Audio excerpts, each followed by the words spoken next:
Hey guys, and welcome back to my channel. So today I'm doing a video that was suggested by one of you guys, and I'm going to go ahead and apologize for my glasses because I know it's going to catch the ring light, but I've had some really bad migraines and my eyes are very tired, so it's glasses.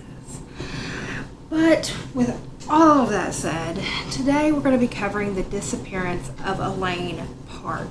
It's a very mysterious tale, and to this day, she still remains missing. So with all that said, let's find out what the video is about.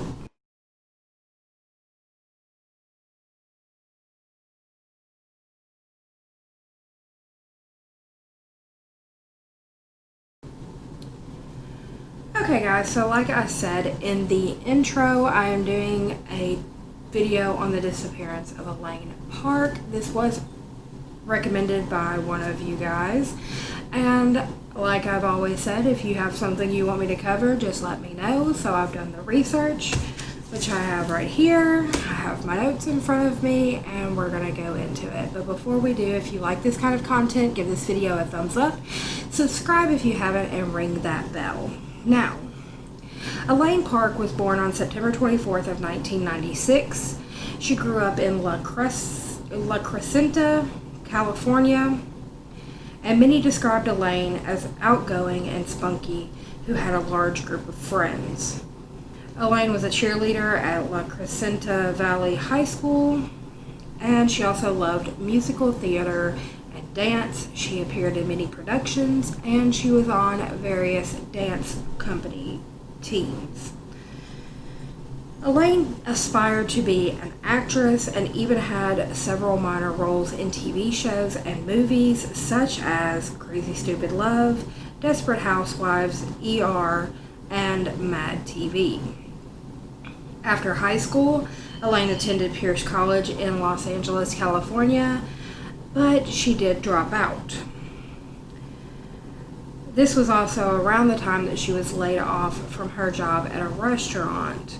There's really not a whole lot of details about that time in her life, but at some point she had started dating a boy who is not named in any of this research. And the relationship was described, if I could English, was described as on again, off again. On January 27th of 2017, Elaine drove to her on-again, off-again boyfriend's home. Elaine and the male took a Uber to the movies. The boyfriend did live in the 2600 block of Delphine Lane in Calabasas, which does lead one to believe that he has some money. They did take an Uber home from the movies, and at around 1 a.m. they went to sleep. The boyfriend has been questioned in regards to her disappearance, and so these are details that he has described.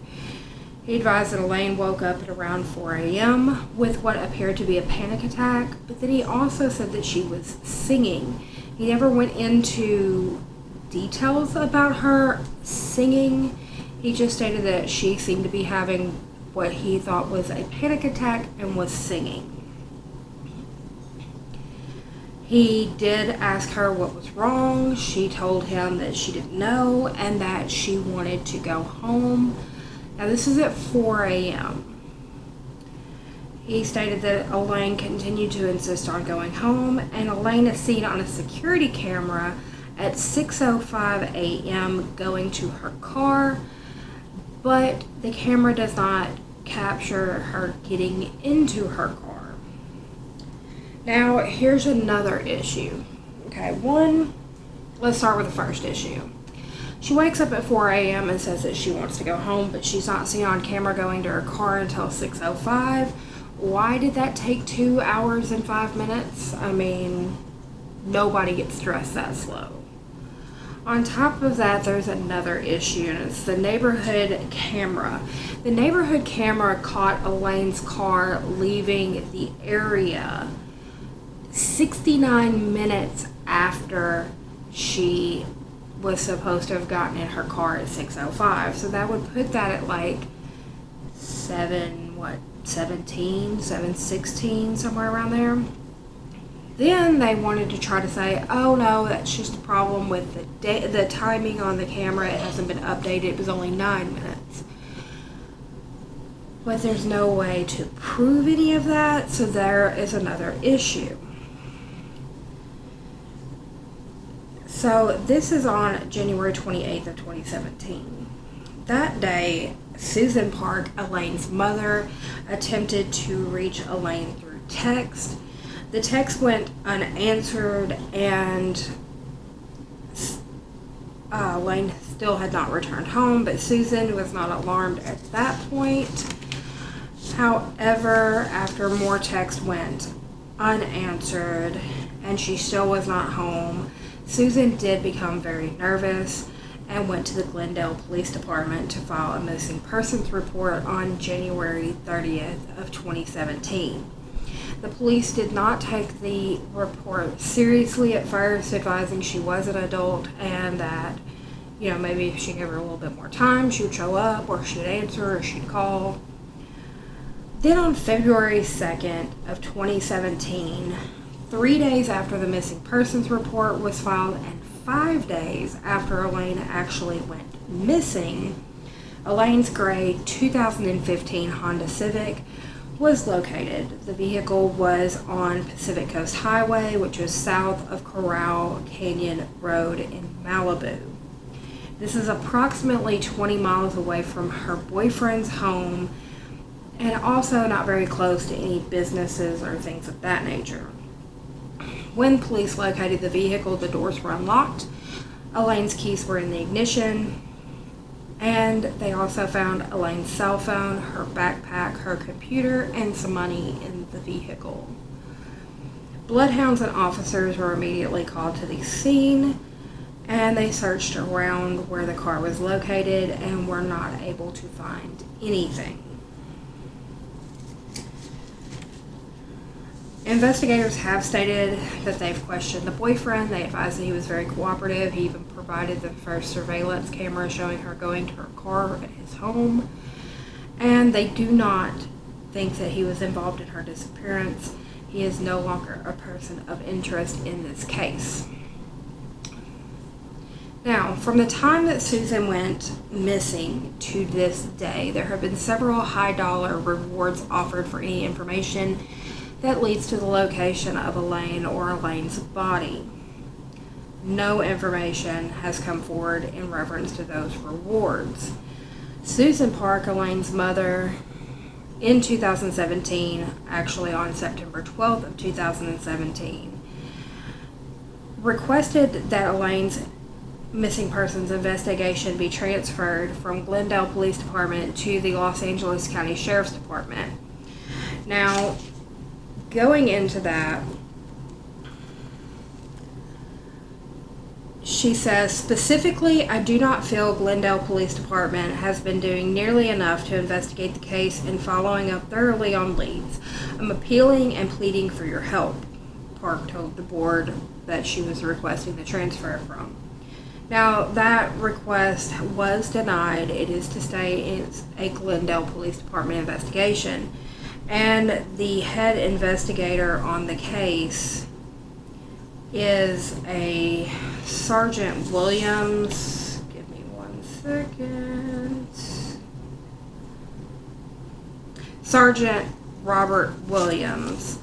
Now, he was quoted as saying, the case will remain open until there's a resolution.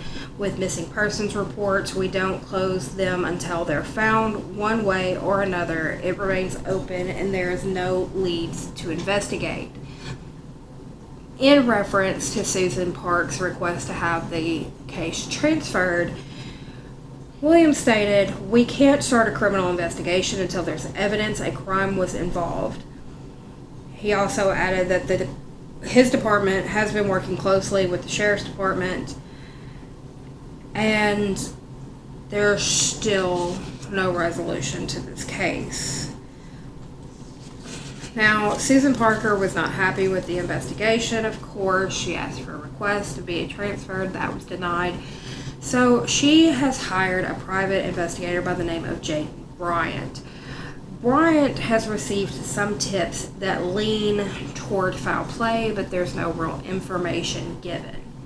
So let's go into some possible theories on this case. There are several. This case is in several places. It's on Reddit. It's in a bunch of different blogs. There's a lot of commentary from her mother. So we're going to go into the three main theories of the case. The first, online sleuths have shared their belief that Elaine might have died by suicide given her mental state the morning she disappeared, the fact that she suffers from depression, and the lack of evidence in the case. However, her family disputes this, believing she wouldn't take her own life. So let's go into Elaine's depression. Susan Park has come out and said that Elaine did suffer from depression. She said that that started when Susan and Elaine's father divorced, but that it was not something that would have hindered her in any way or caused her to act erratically. That could be the mother just trying to say everything is fine when everything really wasn't. It could be several different things.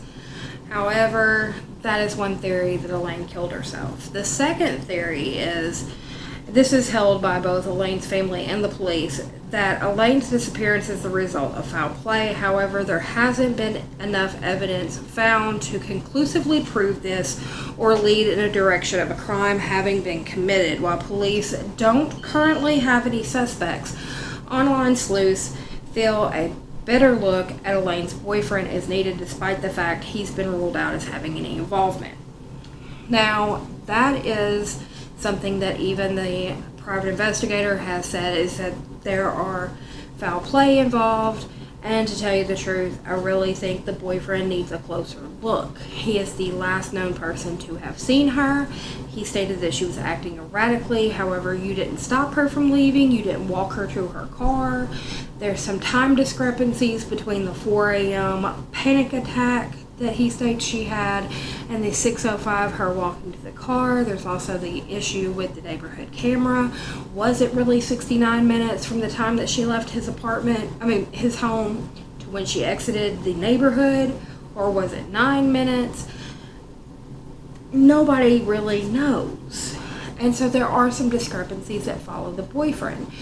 And really and truly, most of the time when you have a rich boyfriend involved, a rich husband involved, a rich family involved, they throw enough money in the direction to get them out of trouble. Even though that hasn't been stated here, it is also a very good possibility. The third theory. Some speculate Elaine ran away. However, it seems unlikely given her money, cell phone, and computer were left in the car, as well as her family doesn't believe she would run away. The running away theory is really quite uninvolved. Like, you gotta think about it. If you're gonna run away, she would have taken her cash at least. She would have taken her computer. I mean, yeah, she might have dropped the cell phone because it could be traced to where she's going if she didn't want anybody to know where she was going, but to leave with no cash, no phone, no computer, leave all of your personal goods in your vehicle, something doesn't sound right about that. And going missing is not something like that would happen, really. You might find it at like a bus stop, her car at a bus stop, or like an airport, but it's sitting on the side of a highway. Not quite adding up. So police are saying that the case will remain open until there's a resolution. Elaine Park is working with a private investigator. There is, again, more reward money up for anybody that has any information. So let's go over the quick information one more time, and then I'm going to pop up a card with any contact information if you happen to know anything about the case. So Elaine Park went missing in Calabasas, California from the 2600 block of Delphine Lane on January 28th of 2017. She was 20 years old and was last seen wearing a white sweatshirt, denim shorts, and possibly a pair of gray sweatpants. At the time of her disappearance, she was 5'6" and weighed approximately 125 pounds. She has brown hair with blonde tips and brown eyes, and is known to wear heavy mascara and makeup. She has her ears and nose pierced and 3 tattoos, a cow skull on her upper left arm, a dagger and a cross on her right arm, and a rose on her left shoulder, and she is known to suffer from depression. So right now they have her classified as an unwilling missing person, which means somebody is holding her or has taken her, so it's more of like a kidnapping situation. And if she is alive, she would be 22 now. So with all that said, I'm going to pop up a card right here.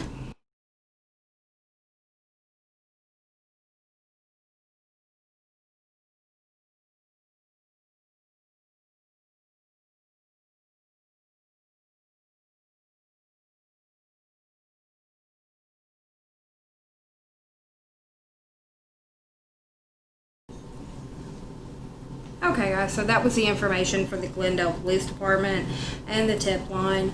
In case you have any information on this case, or you know anybody with any information on this case, so you can contact them directly and give that information to them. Now, what are my thoughts? My thoughts are that this is a very sad and tragic case, which I do not see having a pleasant ending. I do believe at this point that Elaine Park is dead. I do believe that the police need to look into the boyfriend a little bit more closely, and that this mother deserves answers. She needs to know where her child is. As far as anything else goes, I mean, it is hard to say what happened or what didn't happen, but I know this much. This girl didn't just go missing on her own. She doesn't strike me as that type of person. She seemed very well put together. So it's a sad case all around. With all of that said, guys, I'm going to go ahead and end this video. Leave your comments in the comment section down below. I will have all of my sources linked in the description box, as well as all of my social media. There are now 4 ways to support this channel. It's Patreon, PayPal, Minds, and Cash App. All of that information is in the description box. And if you have any cases that you want me to look into, or any news articles that strike you as something that would be interesting for the channel, period, you know, reach out to me in the comments or reach out to me on my social media and I will get back with you. With all that said, guys, that ends today's video, and I will see you on the next one. Bye for now.